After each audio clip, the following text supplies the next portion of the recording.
Hello guys, good afternoon. Ito gagawa tayo ng buns, yung paborito ng aking among babae. Yung parang siopaw ang tinapay niya pero buns yan, Chinese buns ang tawag dyan. Ngayon gagawa tayo kasi yung ginawa ko na ito kanina, nagyan ko lang yan ng 1 teaspoon na yeast, tapos harina, tubig. Tapos pinaano ko siya ng 2 oras guys, yan. Ngayon, gagawin ko na siya kasi steam ko na mamaya. I-set ko lang siya ng 20 minutes to 15 to 20 minutes din. Steam na natin siya. Ganyan ang kanya guys, okay. Magkaano. Ganyan. Ngayon, gagawin na natin.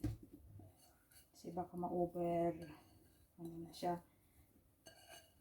Over set na siya yung ano ba yun? Ma-over na siya sa patubo ba? Ganun. Kaya gawin na natin tapos steam na natin guys.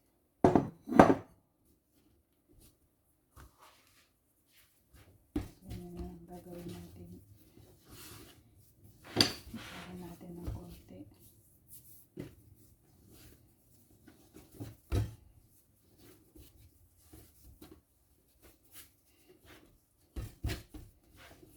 Ihaban natin. Pagulungin natin ang pagulungin.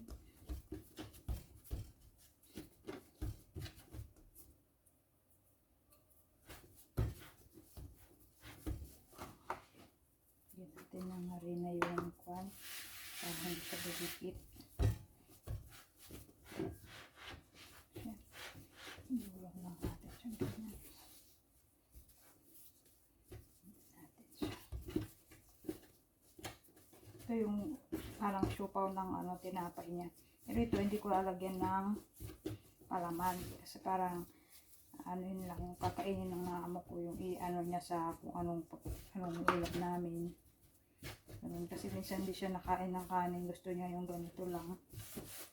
Kaya ngayon gumawa ako kasi para lagay ko na lang sa pre-system ko, tapos lagay ko na lang sa freezer pa-steam ko.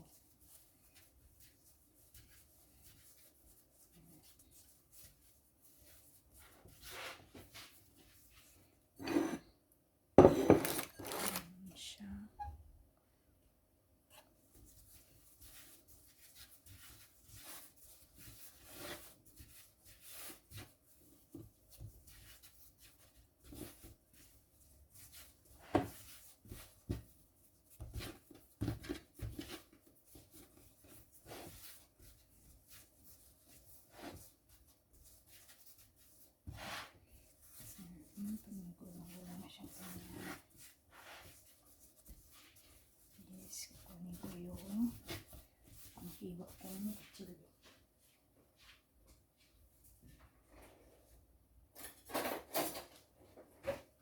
Kumain natin guys.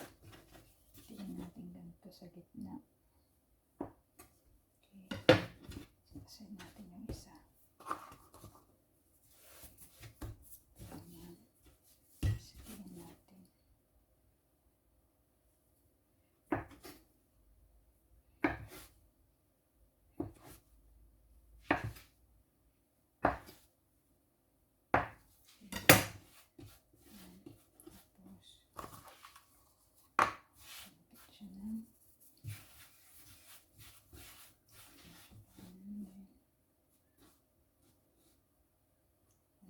Siya.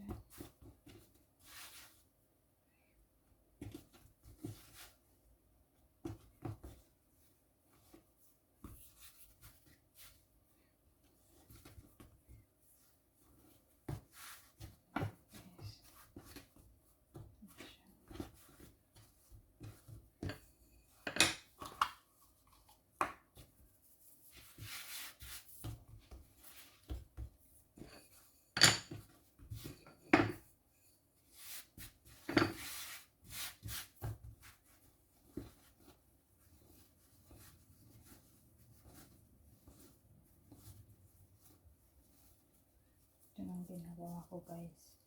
Pibilog ko siyang ganyan.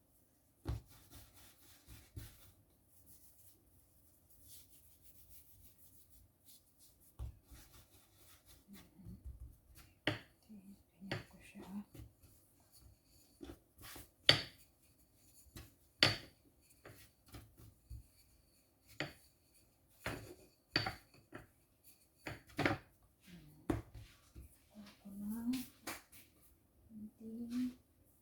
Mantika. Tubig pa na guys.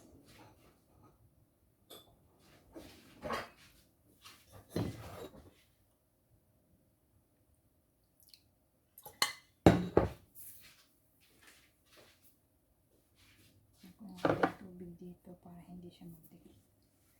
And guys, pinaganyan ko siya din. Gagawin ko ay ikit ko siyang ganun. Ganyan ang kalalabasan niya guys. Yan.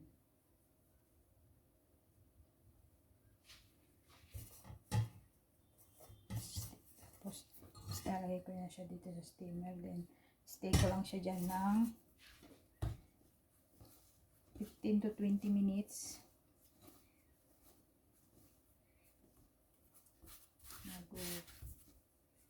Bago ko steam sa tubig. Bago ko steam. I-rest ko muna siya guys.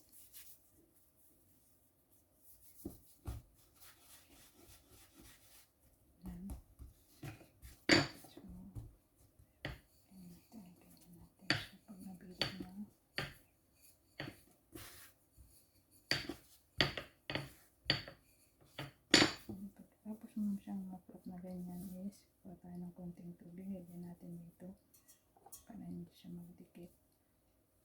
Then after that, fold na natin siya para ganito. Ganyan, ganyan lang siya, ganyan. Kasi ito, pagka na-steam na to, mag-ano na yan guys. Tapos yan, pagka kakainin nila, ganyan nila yan. Tapos doon nila i-ano yung kung ano ipapalaman nila guys na one. Okay, yan na guys. Tapos na yung ating buns. Ayan pa yung isa. Mamaya, steam natin yan. I-rest muna natin dito ng about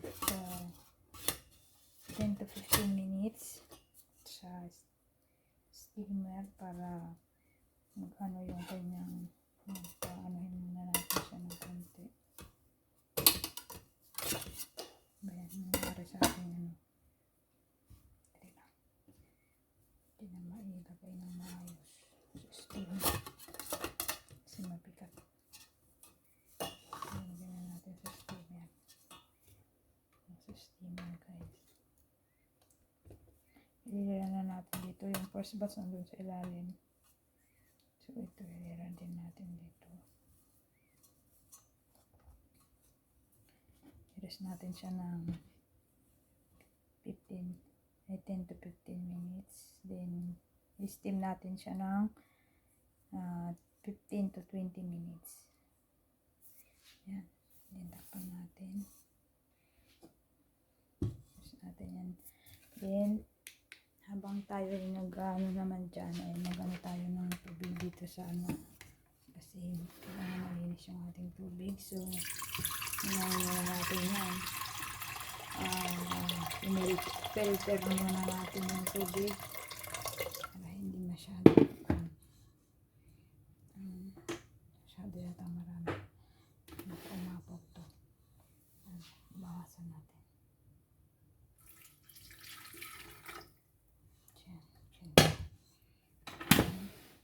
Then pakulang natin yung mamaya.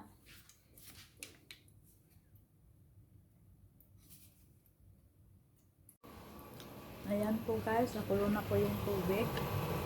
Ayan, so yung gawin natin ay ilagay na natin yung tubig. May tubig yung ano natin box. Tayo i-steam na natin yan guys. Takpan natin ng cloth.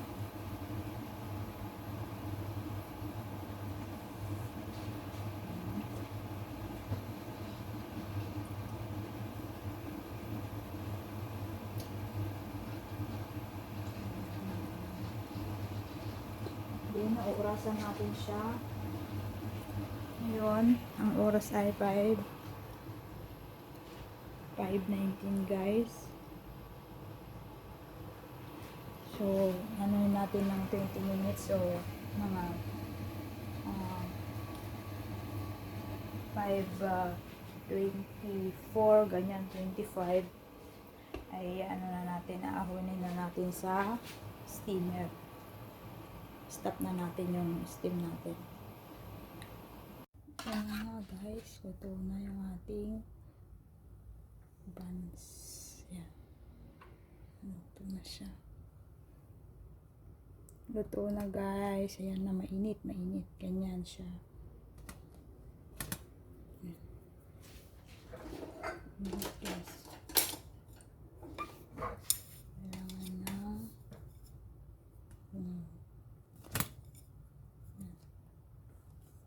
luto na siya. Yan yung Chinese buns guys. Oh. Yan siya. Ito na. So, ano ko na yan sa plato. Palamigin ko na siya. Palamigin ko na yan. Ito na siya.